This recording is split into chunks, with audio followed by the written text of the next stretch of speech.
Greetings, ladies and gentlemen. This is Alex Crescioni. Welcome to Home is Where the Dark Is. And in this episode, I'm going to talk about your midlife crisis. Maybe you're a musician, actor, painter, artist, any kind of creative person. And maybe you're heading towards midlife. And I guess that age can vary. Depending on how long you live, obviously. But I would say your late 30s, early 40s, around there. I'm 39, so I guess I'm in that window of midlife crisis. And I want to talk about this today because, there's been things that I've been struggling with as well, and I just want to offer any help to anyone who possibly is also struggling with certain things. When we set out in the world to make our dreams come true and to make the best of our life, some of us are very blessed to know what we want to do at a very young age, and we spend the beginning half of our life searching and seeking and conquering and trying to find the way. And some of us find the way very soon, and some of us take a little longer. For me, I knew what I wanted to do from a very young age, but my progress has been slow and gradual. And some people, they know what they want, and then they get really fast progress and really successful, and then maybe they come down again and they go back up again. But for me, it's been a gradual incline, career-wise and milestone-wise. And financially, it's been all over the place. So that's a totally different topic. But maybe some of you maybe you're a musician and you've been bouncing around from band to band. None of them have really been working out. Maybe some of them have gone a little farther than others. Maybe you're just bouncing around from band to band and nothing has really happened. And, you're getting up there in age and you're like, well, what do I do? Do I keep going or do I keep trying? And, am I ever going to make it? Is this ever going to pay off? Am I good enough? All these different questions we ask ourselves. And, just know that you're not alone. The majority of people in music aren't successful. The majority of people in music can't pay their bills from music. They have to have another job, and that's completely fine. But the goal is obviously, as for the people that are very, very serious about their dream and are doing everything they can to reach it and to get there and to follow that journey, it's very important, and it's very, we take it very seriously. But, if you're not there yet financially, you definitely don't have to feel alone, because it's pretty much everyone in music. Unless you're in that top 1% of musicians in bands. And there's even some people in very famous bands that they don't make that much, and they have other jobs, and they can't fully support their families from music alone. So just keep that in mind. And I have to keep this in mind, and I have to remind myself not to be so hard on myself. Just keep that in mind, If you're maybe in your late 30s, early 40s, and you're just kind of doubting yourself and you're wondering if it's even worth continuing on, these are things we have to seriously think about. And of course I've doubted myself. I know I'm definitely not stopping yet. I still want to continue making music and working with artists and making records, and it's what I love to do. And yeah, it's been extremely difficult. It's been extremely hard. And continue it. And that's the thing, as you get older, you realize it just gets harder and harder and harder. It doesn't get easier. Even if you're making a lot of money and you get to that point, you still have other problems. And I know people that, there are people that are so successful and they reach their goals finally, but they're still miserable.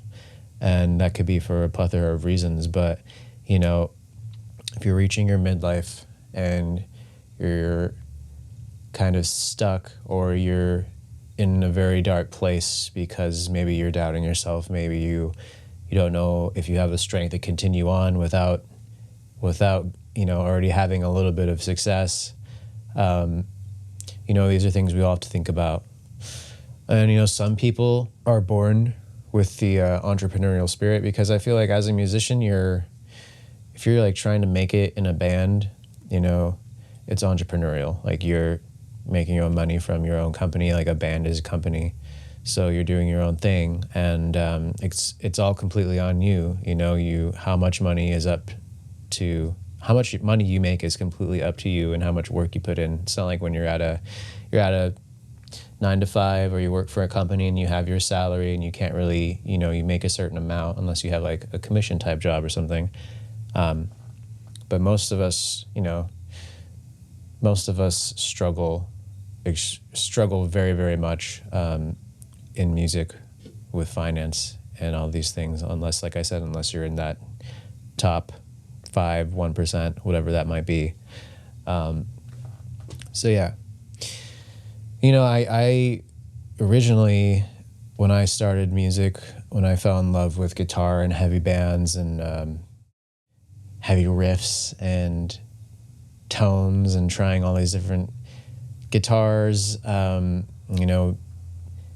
first epiphany, or my first like aha moment, was when I heard the band Korn. I've talked about this in different podcasts I've had with certain guests, but yeah, Korn completely changed everything for me. And that inspired me to get a 7-string guitar, inspired me to, start writing a bit more dark.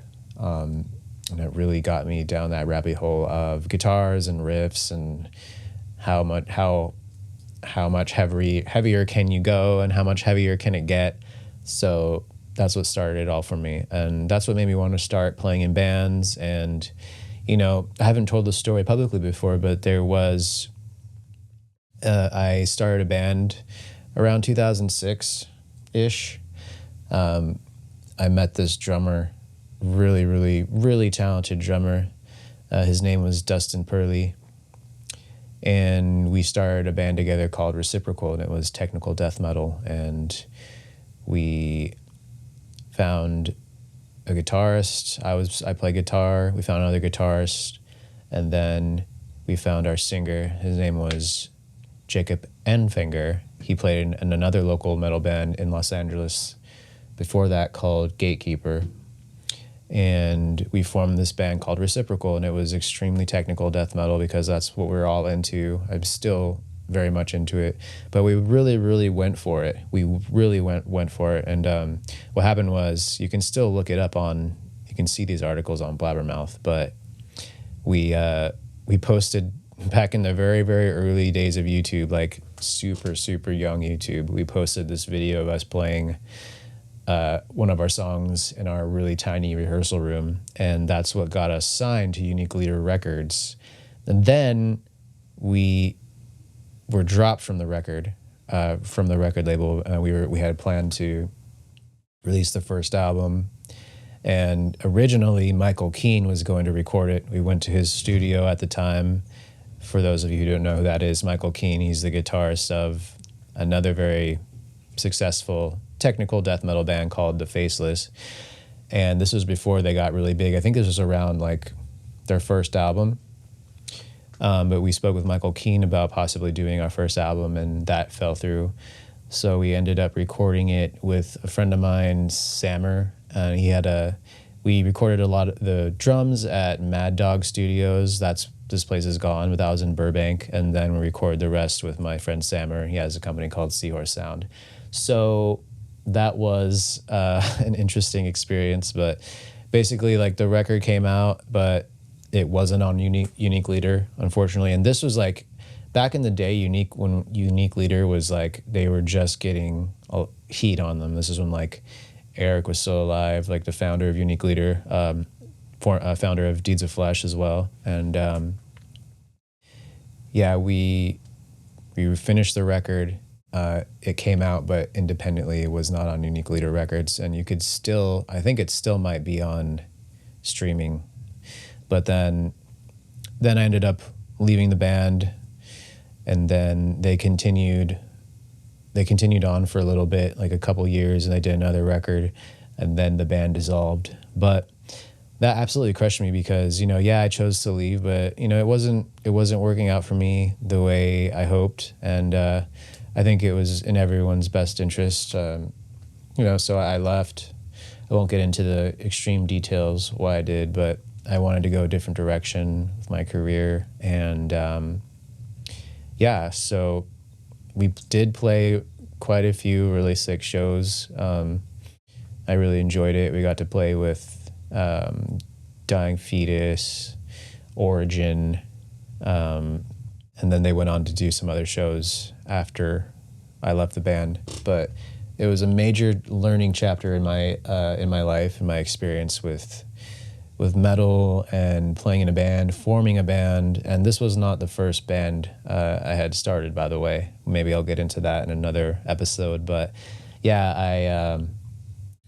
I really enjoyed this project. Like, I wrote quite a bit of the songs on that first record, and I can't even, honestly, I have the record framed and like mounted here in my studio, but I cannot track down any of those records anywhere. Like, they're super rare. So if you can find a self-titled Reciprocal album, grab it, because they're super rare. Yeah, that was my first like amazing experience in the music industry with metal, and unfortunately it didn't work out, but that's for the best. And I have no idea what the guys are doing anymore. I'm not sure if they're still in music, but we all lost touch, and that happens, and it is what it is. You just move on and keep doing your thing.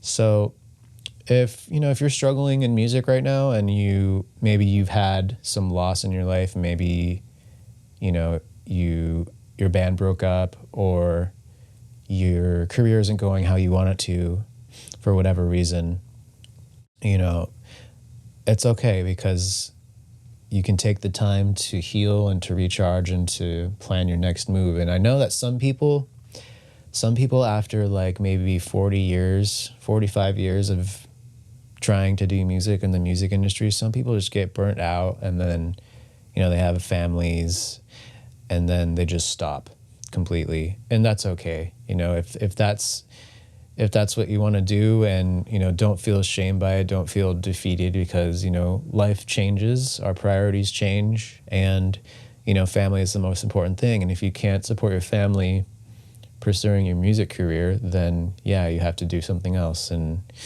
that's just the way it is. Or you should do something else, at least have another job so you can support your family and yourself, and then maybe do music on the side or whatever. But it's totally okay, because this is an extremely difficult path to take in life, and I've only just begun to realize how much more difficult it is than I ever thought. If I knew how difficult it was going to be, I probably wouldn't have started, honestly. And I know a lot of people say that and agree with that too, but it is so hard. And you see all these people, like, the Metallicas, the Billie Eilishes, the Sabrina Carpenters, all the big artists,